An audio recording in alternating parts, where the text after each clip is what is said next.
Bonjour et bienvenue dans mon journal de lecture de la semaine, la première semaine de l'année 2026. Semaine productive en matière de lecture. Voilà la pile de la semaine. J'étais en vacances et entre quelques moments festifs, eh bien, j'ai lu des choses très variées, des choses qui m'ont donné à réfléchir, qui parfois m'ont un peu perturbé. Alors je vais expliquer comment elles m'ont perturbé et puis parler un peu de ces livres assez nombreux, assez différents les uns des autres. Alors qui dit vacances dit chez moi une sorte de tradition que je me suis faite, c'est de poursuivre ma lecture de San Antonio, les San Antonio que j'apprécie depuis longtemps. Alors évidemment avec toujours des nuances dans l'appréciation, c'est un plaisir coupable que de lire San Antonio, et notamment parce que certaines valeurs, on ne peut plus y adhérer. La question des valeurs des livres auxquels on se trouve confronté sera posée différemment, mais sera posée encore un peu plus tard dans ce journal de lecture à propos de ce livre-là dont je parlerai plus tard. Mais San Antonio, je dois dire que j'ai chaque fois du plaisir. Alors, évidemment, avec parfois justement cette culpabilité liée notamment à la misogynie du personnage et à la violence, parfois violence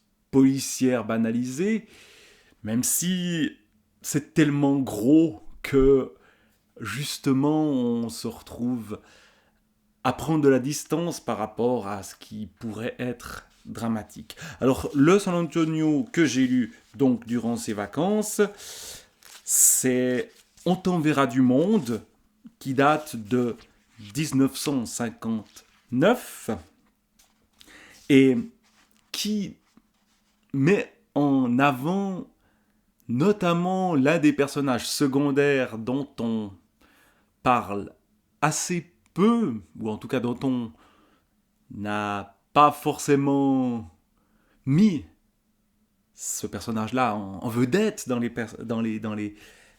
les livres précédents, qui est celle dont les initiales sont bébé.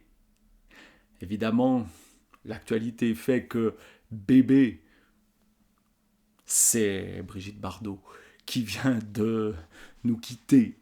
Mais chez San Antonio, même si en 1959, c'est déjà une allusion à Brigitte Bardot, le nom apparaît, bébé, c'est Berthe Berrurier, l'épouse de Berru, qui se fait kidnapper au début de cette histoire-là, et le pauvre Berrurier se retrouve sans son épouse qu'il aime, alors qu'elle est présentée d'une manière tellement horrible, et il va intervenir au milieu d'un bal de la police, en compagnie du coiffeur, le coiffeur qui est l'amant de sa femme, mais amant officiel, qui est tout aussi perturbé. Donc on a aussi la chance de découvrir un peu plus ce personnage-là, de l'amant de Berthe Berrurier. Et donc, toute l'intrigue est autour de ce personnage, mais en même temps d'autres personnages d'un acteur américain qui vient en France avec un bébé et une gouvernante du bébé qui est suisse-allemande et qui est évidemment une pure beauté qui va séduire notre cher San Antonio. Et puis évidemment, on retrouve aussi Félicie, la maman, et puis bref, plein d'aventures. Il n'est pas forcément essentiel ici de les résumer, mais il y a toujours des moments d'anthologie dans San Antonio, et c'est ce qui fait le plaisir de cette lecture-là.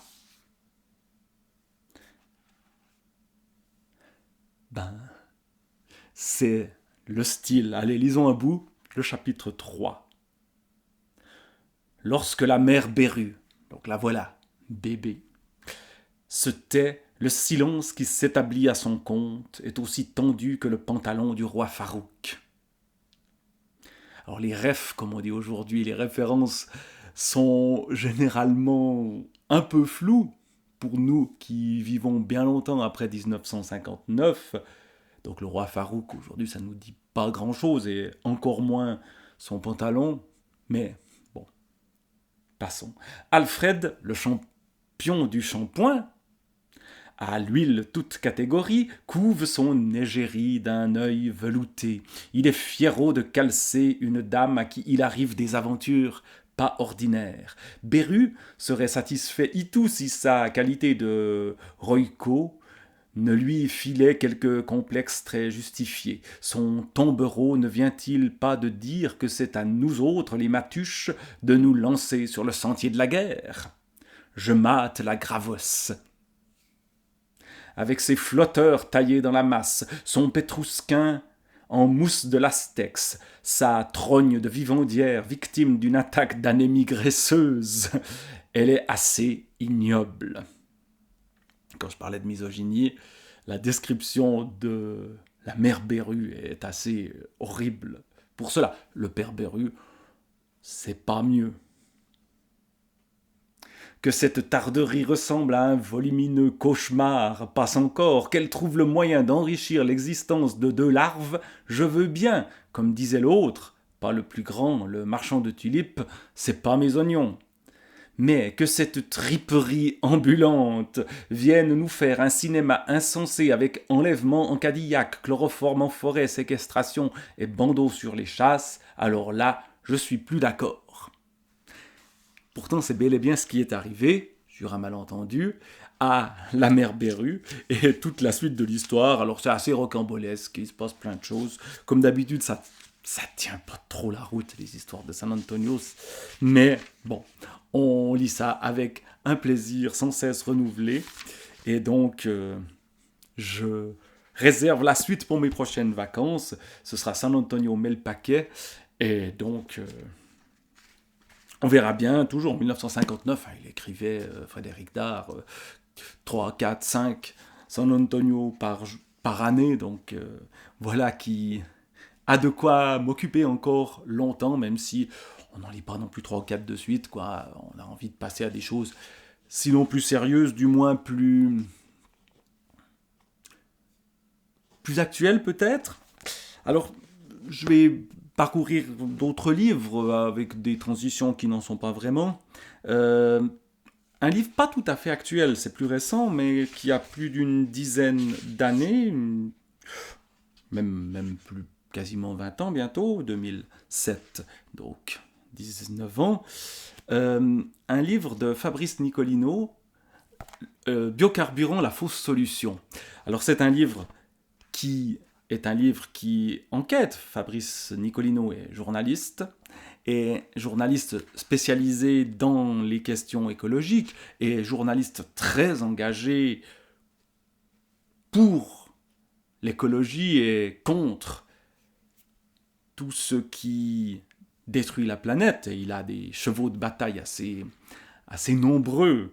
Et notamment, il avait donc en 2007 un cheval de bataille qui était la question, alors beaucoup discutée, il me semble qu'aujourd'hui on en parle beaucoup moins, des biocarburants, montrant dans son livre que les biocarburants n'étaient pas une solution, c'est une fausse solution. Alors il fait toute une partie où il montre un peu les liens suspects, notamment en France, mais aussi au niveau international, entre les promoteurs du biocarburant et certains intérêts économiques privés et qui noyautent l'État. C'est assez frappant de voir à quel point tout ceci, en fait, n'est pas une solution pour régler les problèmes liés au carburant ordinaire, mais tout ça a des autres objectifs qui sont l'enrichissement personnel ou au moins l'enrichissement de certaines entreprises. Et donc, bon, il montre aussi que le biocarburant ben, ça pique des terres cultivables pour la nourriture, et que donc ça peut avoir, et ça a dans certaines régions pour conséquence, une montée de, sinon famine, au moins de problèmes liés à l'agriculture et, au fait de nourrir les populations dans les pays du Sud, globalement victimes de ce qui bénéficie aux pays du Nord, on pense au Brésil par exemple, etc. Et puis, évidemment, il montre aussi que les biocarburants, au niveau de leur impact sur le climat, c'est pas forcément si bien que ça. Bref, quand on lit ce livre-là, on en vient à se dire, bon, bah, c'était une fausse solution. Alors évidemment, depuis, en ce qui concerne notamment les transports et la voiture en particulier, il y a d'autres solutions qui ont été proposées, qui ne suscitent pas beaucoup plus d'enthousiasme chez Fabrice Nicolino, pour avoir lu des choses plus récentes, des articles qu'il écrit notamment dans Charlie Hebdo. Ben, il n'est pas convaincu par la solution, par exemple, de la voiture électrique, en fait, et c'est peut-être le passage que je vais lire ici, si je le retrouve. Ben, finalement, le problème pour lui, c'est la voiture. Le chapitre 10, qui est peut-être celui qui est le plus actuel, parce que la question des biocarburants me semble, mais peut-être que je me trompe, me semble un peu passée de mode. Les grands espoirs que certains avaient ont été un peu déçus. Mais le chapitre 10 s'intitule « Cette bagnole qui sent la fin du monde ». Fin, F-A-I-M. Avec un sous-titre « Tout l'édifice repose sur elle, la bagnole ». Sur le désir fou des humains d'avoir à portée de main cet énorme engin mécanique dévoreur d'espace et de ressources. Les biocarburants, c'est pour elle. Et pour nous, les aliénés du moteur à explosion. L'explosion est là, d'ailleurs. Et il va parler de plusieurs personnages qui ont essayé de s'opposer à la voiture en général, mais c'est quasi impossible, c'est sacrilège que de critiquer la voiture. Et pourtant, il le faudrait. Il parle vraiment d'aliénation, au sens de l'aliénation dont parlent Marx et certains autres par la voiture. Et donc, voilà quelque chose d'intéressant. Je ne veux pas aller lire plus que cela, ce livre-là, mais ça m'a intéressé. C'est toujours important d'essayer de s'informer de la manière la plus juste possible sur ces questions liées au climat qui sont si importantes aujourd'hui et si négligées par ceux qui nous gouvernent. La grande manipulation du climat, écrit-il comme chapitre 8, et avec un style très percutant. C'est pour ça que j'en ai parlé juste après San Antonio, sans doute, c'est qu'il y a quelque chose dans le style de Nicolino, c'est quelqu'un qui balance, quoi, qui va pas par quatre chemins, qui prend pas des pincettes pour dire les choses. Parfois, peut-être, y a-t-il de l'excès, comme il y a de l'excès chez San Antonio, dans un autre style d'excès. Voilà, la grande manipulation du climat. Lisons aussi le petit chapeau qui suit le titre du chapitre. Ah, les braves gens! Finalement, ils ont trouvé l'argument suprême. Si l'on fabrique autant de biocarburants, ce n'est pas pour le profit de l'agriculture industrielle, ni pour servir les intérêts géostratégiques des États, c'est pour le bien, comme en Irak, ou au moment où j'écris, au Venezuela. C'est pour sauver le climat. On y croit. On y croit. Peut-être pas tant que ça. Alors, passons à autre chose. Passons à d'autres activités criminelles comme celle, finalement, des producteurs de biocarburants. Pour Nicolino, ce sont des criminels. Et je crois qu'en ceci, les gens qui détruisent actuellement la planète sont des criminels. Mais avec des criminels, au fond, beaucoup plus sympathiques, de ce livre de Servet, La belle coquetière. Alors on se retrouve ici au XVIIIe siècle, dans les campagnes françaises, dans les Ardennes, et on On est donc dans la campagne, mais cette campagne est assez étrange. Les pratiques des coquetiers et coquetières, donc des gens qui se chargent notamment de tuer les poules, par exemple, sont assez étranges. Et puis vous avez une bande d'égorgeurs.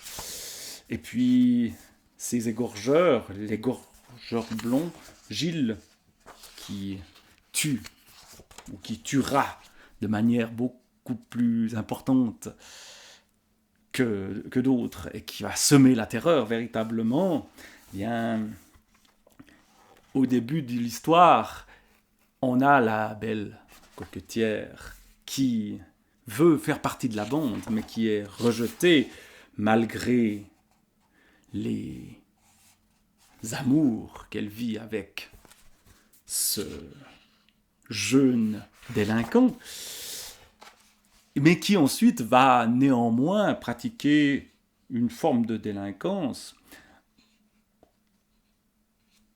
de manière quand même extrêmement problématique, c'est-à-dire qu'en gros, elle est chargée dans les fermes d'aller s'occuper des poules, etc. Mais disons que voilà un peu ce qui se passe avec les hommes qu'elle rencontre, et elle va s'associer avec un autre personnage où, en gros, pendant qu'elle couche avec à peu près tout le monde, il se trouve que lui va voler. En même temps, il y a toute une scène assez horrible avec un prêtre qui veut l'exorciser parce qu'elle a le diable au corps, etc. Donc tout ça est d'une très très grande violence. Ensuite, elle va avoir un enfant, une fille qui lui ressemble comme deux gouttes d'eau, et là encore s'associer pour commettre des crimes épouvantables.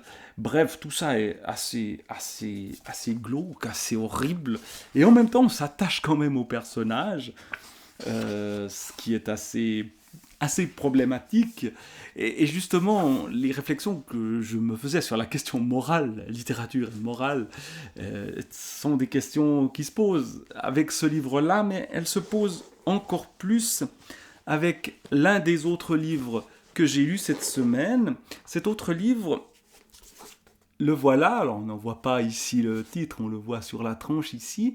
Il s'agit donc de Herman Melville. Alors, Herman Melville, j'avais lu Moby Dick, j'avais lu Bartleby, et donc je suis tombé sur ce livre. Vous voyez qu'il est assez ancien, il fait partie d'une collection, même c'est édité hors commerce, la Guilde du Livre, imprimé à Lausanne, et je l'ai trouvé dans une boîte à livres. Voyant le nom Herman Melville, je me suis précipité là-dessus. En plus, il y a des illustrations qui sont tout à fait intéressantes. Mais, lisant ce livre-là, j'avoue un certain malaise. C'est une histoire de marin, une histoire qui commence ainsi. En l'an 1799, le capitaine Amasa Delano de Duxbury, Massachusetts, commandant un navire de fort tonnage équipé pour la chasse aux phoques et le commerce général, mouillait avec une cargaison de prix dans le port de Santa Maria, petite île désertique et inhabitée située vers l'extrémité méridionale de la longue côte du Chili. Il avait touché là pour faire le plein d'eau. Le second jour, peu après l'aube, comme il reposait sur sa couchette, son second vint l'informer qu'une voile étrangère entrait dans la baie. À cette époque, les navires n'étaient pas aussi nombreux qu'à présent dans ces eaux. Il se leva, s'habilla et monta sur le pont. C'était un matin particulier à cette côte. Tout était calme et muet, tout était gris. La mer, bien qu'ondulée, de longs fuseaux de houle paraissait figée, et sa surface lisse, comme du plomb fondu, refroidi et durci dans le moule du fondeur. Le ciel semblait un manteau gris. Tout cela est très bien écrit. Un navire arrive, et ce navire, il y a un capitaine espagnol, il y a des matelots espagnol et aussi d'origine africaine, le terme utilisé dans cette traduction-là, mais sans doute déjà par Herman Melville, est ce terme qu'aujourd'hui on peine même à prononcer. Mais on parle bel et bien de nègre, hein, c'est bien ce mot-là qui est utilisé. Il y a, le capitaine du navire a un serviteur qui est présenté donc comme un nègre, qui s'occupe de lui, et tout ça est très étrange. Ce capitaine du navire espagnol, Don Benito Sereno, c'est lui, semble très mal à l'aise d'accueillir le capitaine Delano à son bord, et tout ça est très étrange. On se demande si c'est peut-être pas des pirates, qu'est-ce que c'est. Alors on va découvrir petit à petit que le pouvoir a été pris sur le navire, là je spoil un peu cette histoire-là, mais a été pris sur le navire par les Noirs, que celui qui se présente comme le serviteur du capitaine est en fait celui qui a mené la mutinerie, et puis tout cela est écrit en montrant une certaine sauvagerie de la part des mutins noirs, en ayant à plusieurs reprises aussi des passages qui, de toute évidence, pour nous aujourd'hui en tout cas, sont racistes. Et lire ceci sous la plume de Herman Melville, dont je connaissais d'autres œuvres qui ne sont pas du tout dans cette optique-là, m'a assez perturbé. Il y a vraiment une vision des esclaves, notamment. On est donc ici à la toute fin du XVIIIe siècle, avec l'histoire, hein, puisque c'est bien ce qui est expliqué ici, l'an 1799, une période où l'esclavage existe encore et où on sait aujourd'hui ce qu'était la traversée de l'Atlantique par les Africains qui ensuite devaient travailler dans les champs de coton, etc. Conditions épouvantables aujourd'hui. À quelque part, l'idée de la mutinerie des Noirs sur un bateau qui fait la traversée de l'Atlantique, on le présenterait, je crois, comme quelque chose de nécessaire, de manière positive. Or ici, non. Ici, tout est fait pour montrer cette espèce de sauvagerie des Noirs. Et donc, j'ai été assez perturbé par cette lecture-là. C'est très bien écrit, mais c'est un aspect d'Herman Melville que j'aurais peut-être préféré ignorer. Alors, bon, lisant ceci, je me suis dit, bon, qu'est-ce que je peux faire après avoir lu ce roman assez court, et qui vraiment est bien écrit. À un moment donné, on se pose plein de questions. Puis après, les réponses sont décevantes, mais sans doute parce que nous avons évolué depuis. Alors, je me suis dit, bon, il faut que je compense. Et donc, j'ai commencé la lecture, j'en parlerai plus dès la semaine prochaine, sans doute, d'un livre de Toni Morrison, Home. Toni Morrison, qui est une autrice, ou qui était une autrice noire américaine, et à quelque part, voilà, il y a une sorte de compensation, d'une certaine culpabilité à avoir lu ce livre-là, culpabilité relative dans le sens où je ne savais pas, en l'ouvrant, que j'allais lire une histoire raciste. Et donc je me suis dit, il faut que je lise, en plus mes lectures actuelles, c'est des auteurs hommes, et donc qui parfois ont des propos misogynes, genre San Antonio. Donc je me suis dit, il faut que je lise une femme noire, qui parle de la condition réelle ou vécue des Noirs, et donc c'est ce qui est raconté dans Home, ce livre qui commence ainsi. Je vais juste lire le tout début du livre, j'en reparlerai peut-être plus quand je l'aurai terminé. J'en ai lu 50 pages, il n'est pas très très long, mais voilà, je vais garder un peu plus pour la semaine prochaine. Mais voilà comment ça commence, par une sorte de de poèmes, ou en tout cas de textes liminaires qui posent des questions. À qui est cette maison? Maison, home, c'est bien cette question-là. À qui est cette maison? À qui est la nuit qui écarte la lumière à l'intérieur? Dites, qui possède cette maison? Elle n'est pas à moi.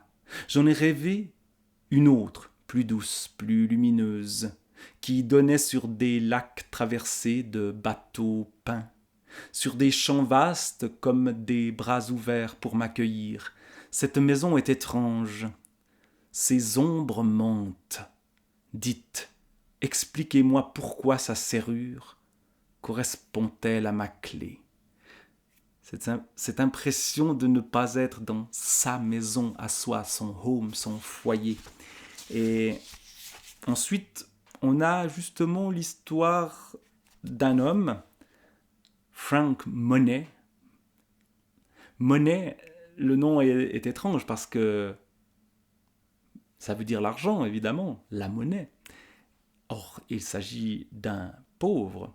Voilà ce qui est expliqué en 4e de couverture. Frank Monet est noir, brisé par la guerre de Corée, donc on se trouve bien longtemps après ce que nous racontait Herman Melville, dans les années 1950.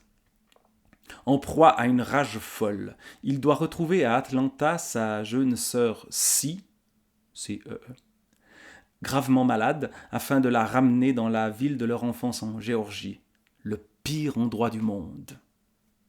S'engage pour lui un périple dans l'Amérique ségrégationniste des années 1950, où dansent toutes sortes de démons.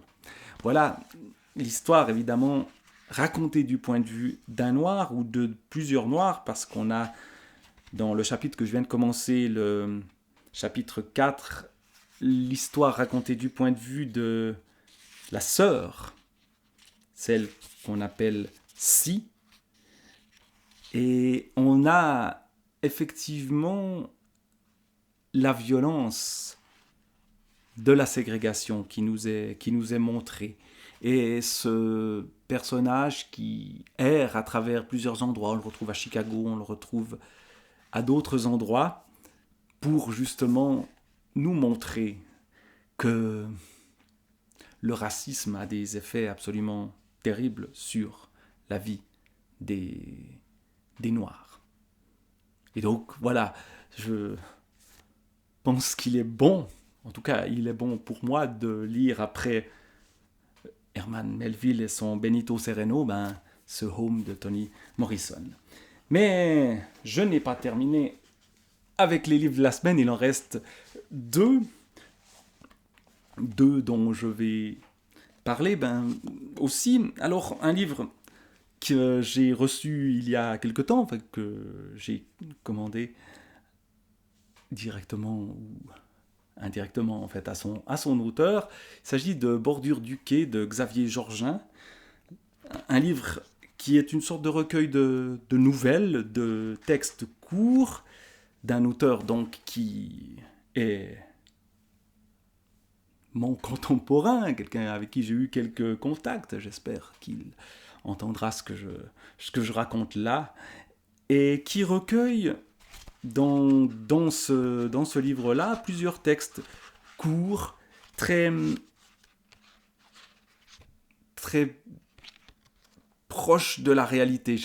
C'est-à-dire qu'il y a des descriptions extrêmement précises de ce qui est vécu, mais en même temps, dans cette précision de la vie quotidienne des gens, il y a toujours quelque chose qui est de l'ordre, peut-être du tragique, peut-être du malaise, peut-être de moments durs de la vie. Et cette précision chirurgicale de l'écriture me plaît, me parle. Et alors, j'ai pas encore tout lu, mais il y a des moments très forts. Il y a ce texte qui s'appelle 3 jours, qui raconte, par exemple, le moment où, pendant 3 jours, d'où le titre, les futurs soldats sont testés. Seront-ils aptes ou pas? Vont-ils partir à l'armée ou pas? Alors, ça n'existe plus en France, puisque Xavier Georgin est en France, mais ça promet de revenir. Et puis, ça existe encore dans mon pays, en Suisse, où j'ai vécu non pas 3 jours où il fallait décider si oui ou non j'allais être pris à l'armée, mais un seul jour, par contre, à la différence du personnage et sans doute de l'auteur, moi-même j'ai fait de l'armée en Suisse, et je sais à quel point c'est quelque chose qui est assez terrible en fait. C'est un monde qui ne m'a pas convenu. Et bref, je trouve ça raconté de manière extrêmement solide et percutante. Enfin, on se sent concerné. C'est le cas aussi pour d'autres histoires. L'histoire, par exemple, il y en a une qui est très très belle dans celle que j'ai lue. Il y a le verger de Bruno, un homme âgé, on va cueillir des pommes sur son verger, mais c'est pas celle-ci que je pensais. Il y en a une qui m'a vraiment beaucoup parlé. C'est celle qui raconte, alors je ne vais pas tout raconter, voilà, Passion cruelle. Je lis peut-être le début, pour qu'on entre un peu dans cette prose que j'appelle chirurgicale, je ne sais pas si c'est le bon terme, de Xavier Georgin. Passion cruelle. Cet automne-là, je vis plus ou moins avec Andy Farrington, le manager des Vandals. Il a une grande baraque du côté de Noonhead. Ça me change du taudis que j'occupe à Willesden, je ne suis pas sûr de la prononciation à l'anglaise, quartier glauque, dangereux avec les nanas, dangereux pour les nanas, 2 pièces vues sur la voie ferrée. Avec Andy Farrington, ce n'est pas le grand amour, mais on s'entend bien sur le peu de temps qu'on passe ensemble. Je veux dire en tête à tête, parce que 85, c'est la grande période des Vandals. Ils ont eu un single classé 15e, Quiet Disorders. Et quelques mois plus tard, un vrai tube, Strange Positions, numéro 2 en Angleterre et 11e quand même au Billboard. La maison de disques est à fond derrière eux, c'est London, le label de Bronski Beat. Ils enregistrent l'album dans un studio de Kensington. On passe nos nuits là-bas. Mickey Clark, le chanteur, a obtenu de London et l'orchestre de cordes et Jules Holland au piano. Est-ce qu'il avait déjà quitté Squeeze ? Je ne sais pas. Etc. Donc on voit que c'est très précis. Et, pour moi, c'est tout à fait étrange. En 85, moi j'avais 5 ans. Et donc, tout ce monde-là des groupes de rock, etc. J'imagine, c'est des groupes de rock d'ailleurs. Vous voyez que j'en suis très ignorant. Et donc, voilà. Mais en même temps, ensuite, il y a une histoire absolument terrible qui est racontée, mais avec beaucoup de délicatesse aussi. On n'est pas dans la brutalité, on est dans quelque chose où il faut un peu lire entre les lignes pour comprendre. Et en même temps, les choses sont dites. Enfin, c'est très très beau. Alors je reparlerai de Bordure du quai de Xavier Georgin. Il me reste quelques textes à lire. Le diable intérieur, par exemple. Et donc, j'en reparlerai la semaine prochaine aussi. Et puis, dernier livre dont je reparlerai aussi la semaine prochaine, parce que je suis aussi en train de le lire, j'en ai déjà un tout petit peu parlé, c'est La correspondance de Gérard de Nerval. Gérard de Nerval, dans la Pléiade de Nerval, alors sa correspondance occupe pas mal de place. Alors j'ai lu, on connaît généralement ses lettres à Jenny Colomb, et puis ensuite j'ai lu pas mal de textes de ce qu'on appelle la correspondance générale, où ce qui est intéressant dans cette lecture-là, c'est l'envers du décor. C'est que, en tout cas dans la première partie de la vie de Nerval, j'ai lu des lettres allant de l'année 1828 à l'année 1839, donc sur une dizaine d'années, qui sont encore ces années de jeunesse, et où il entre dans le monde littéraire. Mais justement, ce monde littéraire du 19e siècle, comment il fonctionne au niveau concret, et qui sont les gens avec qui il collabore, et collabore véritablement, parce que souvent on écrit à plusieurs, et on trouve des noms qu'on connaît, justement, avec qui il écrit à plusieurs des pièces de théâtre, il y a tout ce monde du théâtre, il y a le monde du journalisme, tout le monde en fait qu'on a dans Les Illusions perdues de Balzac. On retrouve ça dans la correspondance de Gérard de Nerval, où il écrit notamment à Alexandre Dumas, à Théophile Gautier, qui sera vraiment son ami le plus proche. Il écrit aussi à d'autres, moins connus, oubliés de nos jours. Il écrit à Anténor Joly, qui est justement le directeur du théâtre de la Renaissance.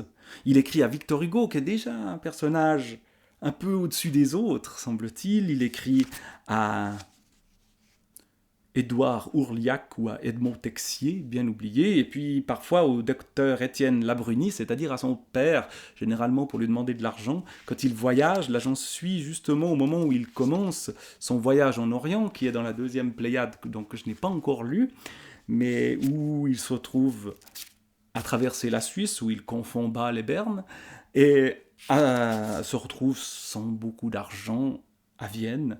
Et donc, voilà, on entre dans la vie concrète d'un auteur. Et ça, c'est intéressant. Il y a des passages où il parle littérature, mais finalement, jamais de manière théorique ou de manière purement spéculative. Tout ça, on est vraiment dans le moment où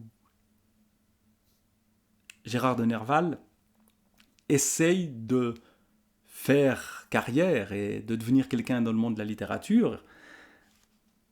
Et voilà, on sait que la suite sera compliquée, qu'il y aura des épisodes de folie, qu'il y aura les grandes œuvres de Nerval au moment où j'en suis dans la lecture, ne sont pas encore écrites.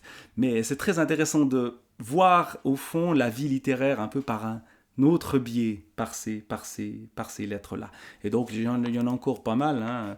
Là j'ai encore pas mal de boulot, de lecture, si vous voulez, là-dessus. Donc j'en reparlerai de la suite de la vie de Gérard de Nerval à travers sa correspondance. Voilà, c'était donc les livres de la semaine qui m'ont occupé, qui m'ont perturbé pour certains, et donc revoici la pile. La semaine prochaine, on continuera à parler de certains de ces livres, et puis il y aura peut-être des nouveautés. Ce qui est certain, c'est qu'on reparlera de Toni Morrison, de Xavier Georgin, de Gérard de Nerval, et puis on verra ce que l'avenir nous réserve, mais pour l'instant je vous dis au revoir et à la semaine prochaine.